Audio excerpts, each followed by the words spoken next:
Okay. Great. Awesome. This is Amanda, also known as Geo from Radio UTD. We are here in the back of Deep Ellum Art Co. with Ginger Root. Hello. Hi, nice to see you again. Cameron, right? Yes, Cameron. Okay. Yes. For listeners, we did interview Cameron about a year ago when Ginger Root was doing another tour. I think y'all went to Fort Worth that night. Yeah, we were opening, and this time we're back in here in Dallas, and we are doing our own headline show. So we're very excited to be here, and yeah, it's going to be really, really cool. I'm excited to see everything, the music, the visuals. It looks like there's going to be a lot of multimedia stuff. Yeah, totally. It's going to be fun. Tonight's sold out, which is incredible. So looking forward to it.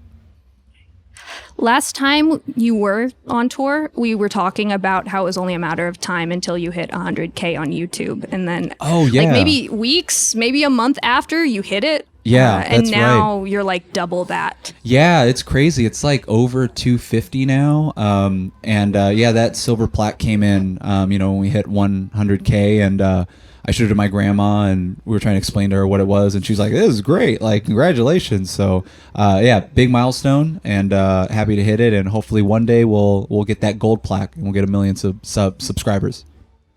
I have no doubt, and with. DJs were telling me too that like you took off on TikTok a bit. A little bit. I'm trying to remember where TikTok, the Ginger Root TikTok page was when we last spoke, but yeah, just been throwing stuff here and there, not really paying attention to it, just being on there because I feel like everyone needs to be on there now. And it's funny because I guess the algorithm has been very favorable to the stuff that I've been putting out on there. So it's been really cool to see that grow as well. And yeah, it's been cool just to ride it out. When it comes to using TikTok and YouTube to like help promote your music and also build what I think I saw a commenter on YouTube called like the Ginger Root cinematic universe. Yeah. Did that tie in from your daytime job, or now because you've taken off so much, how is your other video multimedia? Yeah, for sure. That's a great question. I'm thankful enough where now Ginger Root is a full-time gig. So I used to do freelance video editing because I went to film school, which I think we talked about before. And yeah, it's been fun to use those skills that I learned in film school to kind of use for Ginger Root and kind of take advantage of what I learned there and the people I met and made connections with. So it's been really fun to try to meld film and music together to create what that person coined the term, the Ginger Root cinematic universe. It's been really cool to kind of do that. And yeah, so when we interviewed last time, it was before, I think it was before City Slicker came out, or like very... Yeah, actually, I think you're right. So that was it. You like released like two very like kind of this like what was coined, that cinematic universe, working with this 80s aesthetic, which with the video skills put into it, it's almost believable sometimes. Definitely.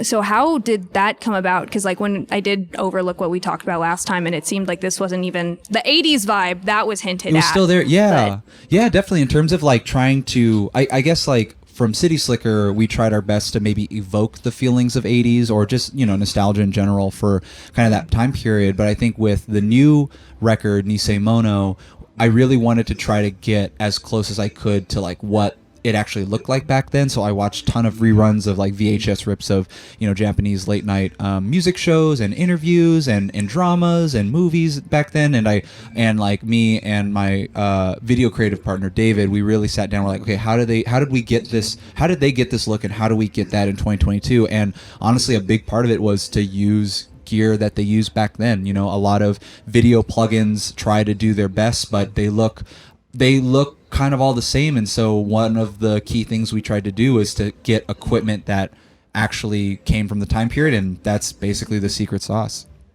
Nice. Yeah, using the actual stuff to evoke what it was actually like. That makes a lot of sense. Absolutely. Was it easy to find those materials, or was it a bit of a vintage tech hunt? I think it was harder to find like how they did it, the process of it, like the method of it, And then once we figured out what it was and what the medium was and the format was, we kind of then went on the tech kind of, scout, and we're like, okay, it's this type of equipment. It's this from this date to this date, this manufacturer or whatever. So it was really fun. It was like kind of being like a big like super sleuth about like trying to figure out how to recreate it, not digitally, but just like for real. Mm-hmm. Yeah, no, it's got some strong like historian research vibes if you ever wanted to. Thank you. And with that, do you have any recommendations for like films or shows from like your sleuthing, I guess, in terms of films and shows? There is this, I think, definitely influenced City Slicker a bit more than Nisei Mono, but there's a show called Skebandeka, which is like there's this high school girl who also doubles as like a secret agent at night in Japan, and it was like 1978 or something, or like early 80s over there, and it's corny, it's cheesy, it's so good though in the best of ways. So watched a lot of that. There's a show called Best of 10, which is like a music late night show that was in Japan that I watched a lot. Ito Mo, which is this late night kind of talk show type of show back in the 80s as well. And also, I can't remember the name. It's a 90s drama from Japan about this businesswoman who tries to make it up in the ranks, and she eventually gets there. And it's also very cheesy, but it's just the right amount. So very cool. But definitely all those things combined, I think, definitely influence the aesthetic and the video look of the newest release and the Ginger Cinematic Universe in general.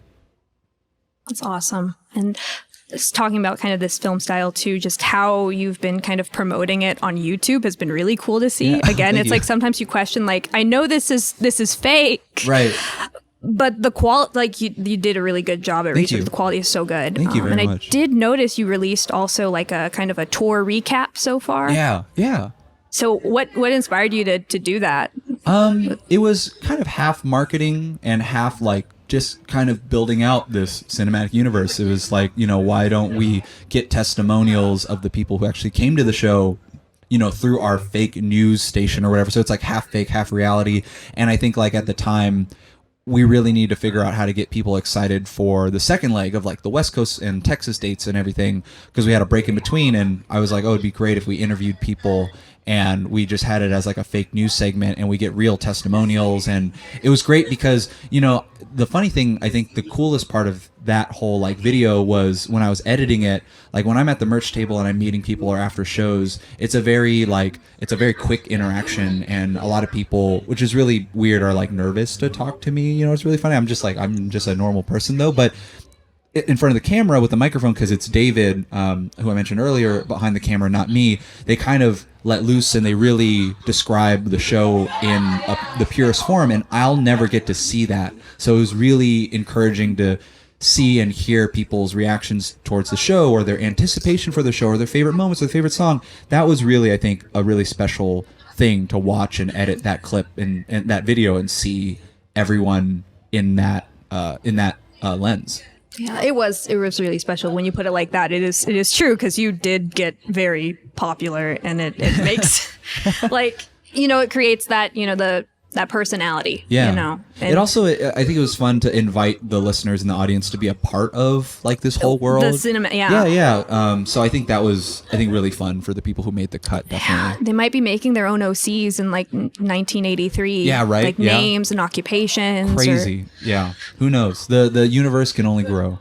True. Speaking of, are you planning to extend it into the next EP, or just kind of seeing where it goes? Because there are some artists I know where they did that continuously, and then it became kind of stressful. As of right now, I know that the world's not going away completely. I'm not starting a brand new journey, but I do know I'm not trying to do City Slicker 2 or like Nisei Mono 2. I definitely think like, the progression from City Slicker to Nisei Mono was like in the same vein, but a new kind of story, a new journey, but in the same aesthetic, in the same Ginger Root fashion. I think the next project, I don't know what it is exactly. I have some ideas, but will kind of it'll be different, but still familiar enough where people are like, that's Ginger Root, but it's brand new, and I'm really excited to see what happens. Yeah, we're excited too. Thank you. Because it's, yes. We would love more cinematic, but also new, fresh. Because, it's, you grow as an artist, and that will reflect in the media and the inspirations. Absolutely. Speaking of, I think I did have that as a question. Yeah. Have there been any, like, I guess we talked about in terms of the media, like copying the old style news shows and such, but are there any new influences you've had to your music since like about a year ago when we last talked? I think, like, to be honest, I fell so hard in the past that it was kind of like, researching all the shows or researching this and listening to music back then and stuff like that. I think I really just kind of enveloped myself in that bubble of a universe for a while, where I'm just now starting to peek around and be like, oh, what's this year have to offer? It's kind of weird to put it that way, but as of right now, I can't really put my finger on anything from the last 30 years. Maybe, I'm not sure. This is like, I guess this is kind of adjacent. But how did touring affect maybe your creative process? Because it was a hot minute since you got to experience that. Yeah, I think when we last talked, that was kind of our first, like, getting our sea legs back. After that, a couple months went by and we got on a really big opener slot with Hippocampus, which was a lot of fun. It was definitely grueling, to be honest, but I think the time away from, like, creating and making and tending to the new EP, I think when I got back home, like, I was just ready to fire all these new ideas off and be like, oh, I want to do this and let's try that. And I was really excited to get back into it. And I think that's what's something I'm always learning, is like a balance between like touring and being present for there, but also being really excited to go back and make new music and make videos. But then when I'm like at the 6th music video, I'm like, I don't want to touch a camera again in my entire life, or I don't want to cut a clip. I'm like, I can't wait to go play all these new songs live for people. And as we expand and as we get more, as things grow and things scale up, it definitely has gotten a lot harder, just like for all facets on all different fronts. But it's been a great challenge, and I'm up for the challenge to try to keep that going or to move it further, and also keep kind of this whole thing with Ginger Root original at its core, and I think at the end of the day, like, I still have so many things I want to do with the project, and I'm just really happy that there's finally people that are interested in seeing what stupid, silly thing I'm going to try to make next time, so yeah. Yeah. You said that and I immediately went to like that hacker Instagram video you made. Oh yeah. Yeah, making lemonade out of lemons or whatever, definitely. Good acidic, good pH. Yes, absolutely.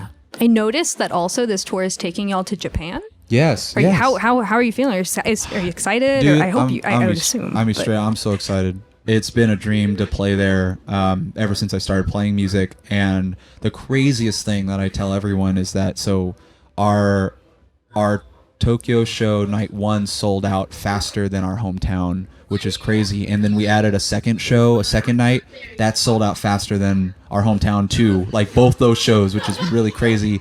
And like I'm so excited to go there, and like I've been learning Japanese, and like I'm really excited to like just meet with the people and speak just as colleagues and just as people, and being really excited to kind of share that experience with the bandmates and everyone in the crew is something that I can only dream about. It's not the only time we're gonna go. I'm really excited, and I'm just obviously the music is inspired by a lot of that culture in the bubble era in the 80s and everything, and I'm very, very, very looking forward to it. That's great to hear, and it's so awesome that you're gonna be able to because it just shows like the growth and just how this creative project has, like how you mentioned, now you're able to pursue it full time, and all these opportunities that are coinciding with so many things opening up post Panini. Yeah.